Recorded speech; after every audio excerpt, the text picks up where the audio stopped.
Tananana, tananana. Ah, gros film du cœur. Bonjour à vous et bienvenue dans cette, non pas review, mais dans cette double review de la duologie de films Famille Adams. Alors pourquoi une double review? Parce que en prenant des notes à droite à gauche, où je comptais vous faire une review de la Famille Adams et de sa suite, donc les valeurs de la Famille Adams, bah, je me suis rendu compte que j'allais dire la même chose. Donc les deux films n'étaient pas forcément très intéressants à traiter séparément. Donc c'est pour ça. Double review, on va parler ici de la duologie Famille Adams, sortie respectivement en 80... Attendez, je regarde mes notes. 91 pour La Famille Adams et 93 pour Les Valeurs de la Famille Adams. Les deux sont réalisés par Barry Sonnenfeld, que vous connaissez très certainement parce que c'est un réalisateur assez connu qui a fait d'excellents films dans les années 90, 90 début 2000 même, puisque bah, du coup il a fait les deux Familles Adams, mais aussi la trilogie Men in Black, que j'aime particulièrement, même si je sais que le 3 est pas forcément aimé. Moi j'aime beaucoup les deux premiers Men in Black, que je trouve très cool, que j'avais beaucoup regardé à l'époque. Et dans les rôles, nous avons, on va faire juste la famille Adams elle-même, nous avons Angelica Houston dans le rôle de Morticia Adams, qui est une femme magnifique. Je tiens à vraiment à le repréciser. Morticia Adams est une femme magnifique. Nous avons Raoul Julia, paix à son âme malheureusement, dans le rôle de Gomez Adams. Nous avons Christopher Lloyd dans le rôle de Fétide Adams et de Gordon dans le premier.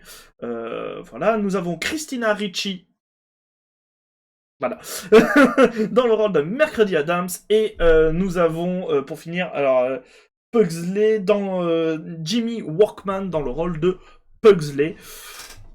Pugsley est beaucoup moins utile, donc on l'oublie.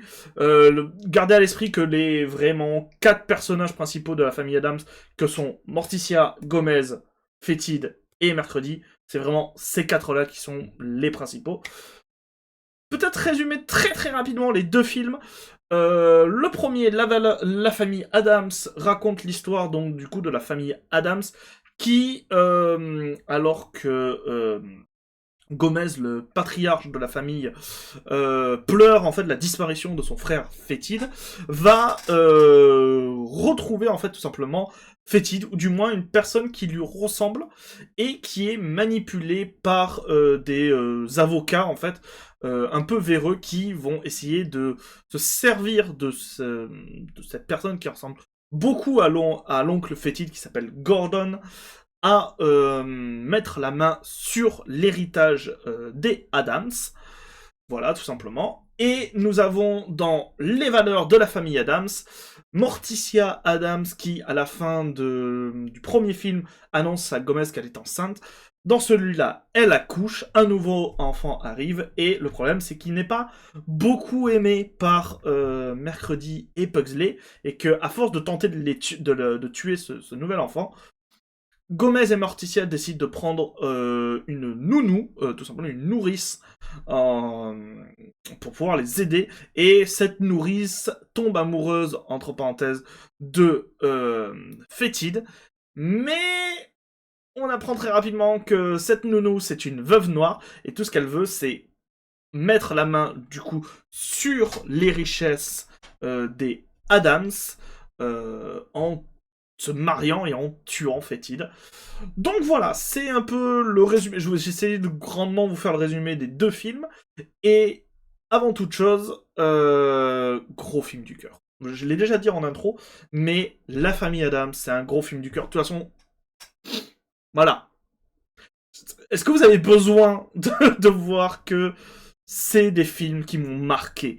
Je ne peux que parler de mon amour pour Mercredi Adams ainsi que Morticia, qui sont deux figures, je dirais presque emblématiques de la mode gothique et du style gothique. Et forcément, la famille Adams, c'est emblématique. C'est une série qui, à toute base, a commencé en comics, du moins en BD de journal, parce qu'à la base, je crois que c'est des micro-BD de journal, qui a été ensuite adapté en série, série noir et blanc, et bah, du coup en film, en dessin animé, il y a eu des films d'animation réalisés dans une 3D, alors que je n'ai pas vu. Il faudrait que je les regarde, mais la 3D me rebute au plus haut point, et j'ai vraiment l'impression que c'est mauvais, alors qu'en réalité on m'a dit que c'était pas mal. C'est vraiment le style 3D qui me rebute, ainsi qu'une série live centrée uniquement sur mercredi, qui s'appelle du coup Mercredi sur Netflix, et dont la saison 2, je pensais qu'elle allait arriver cette année, mais pas du tout. Elle arrive genre l'année prochaine. Je suis un peu déçu. Mais qu'est-ce que j'ai pensé de ces deux films? C'est vraiment des grosses madeleines de Proust.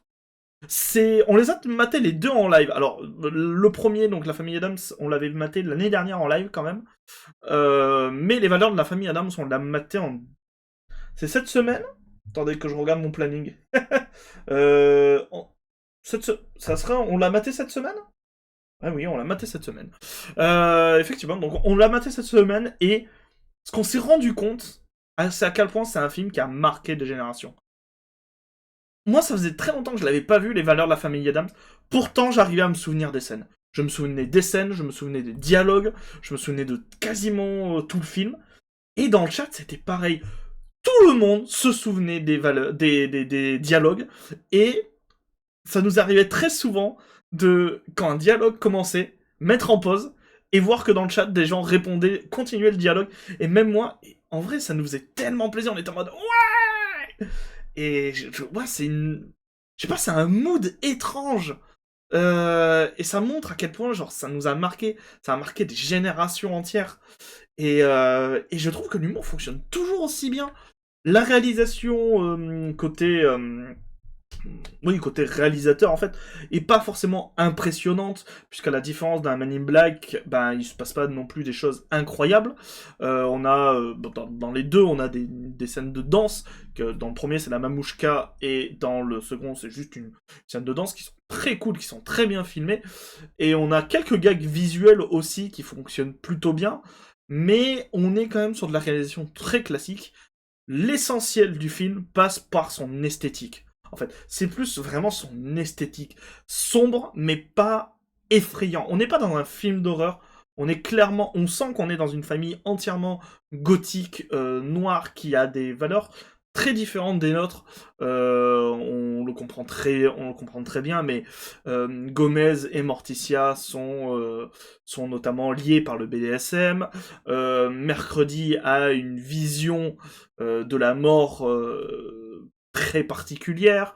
Par exemple, pour elle et Pugsley, c'est totalement normal dans le 2, mais aussi dans le 1, on le voit où elle décapite sa poupée, elle a une guillotine chez elle, et dans le 2, bah, elle essaye de littéralement tuer son petit frère, son bébé, quoi. Enfin, son bébé, non, mais son petit frère, le bébé, le nouveau de la famille. Et je sais pas, il y a vraiment ce côté, ok, on sait qu'ils sont différents, mais ils sont ultra attachants. On sent un véritable amour de Gomez envers Morticia, et on sent quand même un véritable amour aussi de Mercredi par rapport à son oncle, par rapport au reste de sa famille. Christopher Lloyd j'allais dire en juge fétide. Non, en oncle fétide est excellent. Il est ultra drôle. On sent toute la folie du personnage, mais presque il y a une folie dangereuse, mais aussi une folie attachante. C'est vraiment l'oncle fou, mais fou dans le sens un peu bizarre, un peu barjot, un peu nawak de la famille, mais qu'on aime bien parce que il a toujours genre des histoires à raconter, il a toujours des trucs à faire, et je sais pas, on est presque émerveillé devant, et je ressens vraiment ça avec l'oncle fétide, et surtout avec sa relation avec Mercredi, qui essaye vraiment de prendre soin de lui, qui comprend très très rapidement, notamment dans le 2, que la babysitrice, donc la nourrice, elle est pas normale, quoi. Elle est... Alors, qu'est-ce que la normalité chez les Adams? Mais elle est pas... qu'elle a un double jeu, et qu'elle est pas là pour les bonnes raisons. Elle est pas là pour s'occuper de l'enfant, elle est là pour autre chose. Et on voit aussi surtout qu'elle est très très intelligente. Donc, elle arrive à retourner les plans des gens contre eux. Une scène que j'adore dans le 2, c'est notamment euh, toute la pièce de théâtre, qui est vraiment très drôle. Et c'est ça aussi, le film est particulièrement drôle. Il fonctionne, les gags fonctionnent encore maintenant. Tout l'humour ultra noir de la comment s'appelle, des deux films fonctionne encore ultra bien. C'est rare, ça m'arrive très souvent. Du coup, en live tous les lundis, si vous n'êtes pas au courant, on est en live tous les lundis, on mate des films, et très souvent on se rend compte que des films on avait en souvenir, ah, on aimait bien ce film, ah, ça marchait bien. Une fois qu'on les regarde maintenant, on se dit, ah ouais, ouais, c'est drôle parce qu'on en a des bons souvenirs, mais ah, ça marche moins bien. Là, non, c'est quel que soit le film, ça colle bien, les punchlines sont cool, les interventions des différents persos sont excellentes, toute l'aura autour des persos et marche encore ultra bien et vraiment excellent. C'est un film que je conseille énormément. Après, est-ce que c'est un film que je conseille, est-ce qu'on a la... je suis en train de voir s'il y avait le Peggy, mais enfin l'équivalent du Peggy, mais j'ai pas de Peggy noté pour les deux films, les recommandations. Est-ce que c'est par contre un film que je me ferais mater à des enfants, même si en vrai le film est très très très très drôle. Les deux sont très drôles et fonctionnent bien. Je pense qu'il faut au moins être peut-être adolescent. Au moins adolescent pour pouvoir mater les films, notamment parce que dans le 1, il y a une scène très très gore. Alors c'est avec du faux sang et tout, mais mine de rien, elle est assez gore. C'est une scène de théâtre où elle joue, j'allais dire Morticia, non, où Mercredi joue une pièce de théâtre avec Pugsley, et avec une fausse épée, tranche la gorge de Pugsley, lui coupe un bras, Pugsley pareil, il lui coupe une jambe et tout. Alors c'est pour de faux, mais ça projette du sang partout et tout. Ça peut peut-être être un peu impressionnant pour les enfants. Pareil, du coup, il y a quelques vannes très adultes, ou du moins très adolescents, que si t'es enfant, tu comprends pas forcément. Dans le 2, on a un moment, après toute la scène de bal de Gomez, on a un plan sur des bouteilles de champagne qui explosent, qui font et il y a de la mousse qui sort. Bon, subtilité zéro absolue quand t'es adulte, mais quand t'es enfant, tu peux ne pas comprendre cette blague. Quand t'es adolescent, tu vas la comprendre et tu vas peut-être en rire. Mais voilà, donc, est-ce que c'est un film que je conseillerais pour les enfants? Non.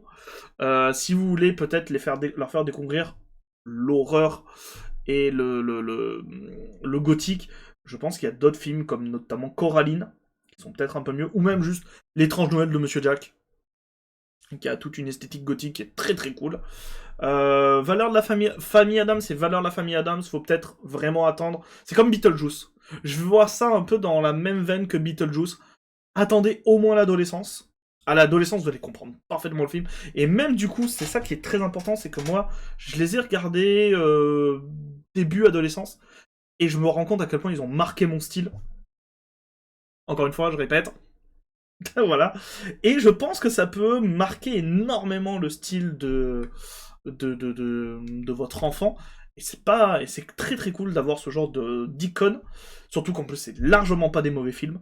Il y a des films qui sont beaucoup plus nuls à chier dans les années 90 qui existaient que ça. Donc, ouais. La famille Adams et les valeurs de la famille Adams, des valeurs sûres, tout simplement. Des valeurs sûres du film gothique, de la comédie, qui fonctionne encore ultra bien aujourd'hui. Et ouais, j'ai rien d'autre à dire. Parfait. Parfait. Et je suis en train de... Et par contre, je me pose une question. Est-ce que la famille Adams pourra mourir un jour? C'est une vraie question que je me pose, étant donné que ils sont devenus presque le symbole du gothique. Quand vous demandez à une personne qu'est-ce que tu vois un gothique, je pense que 90% des gens vont vous citer la famille Adams. Et on le voit même aujourd'hui, c'est que même si les films datent des années 90, il y a quand même eu des films d'animation. Il y a quand même eu... comment ça s'appelle, des séries qui sont sorties après.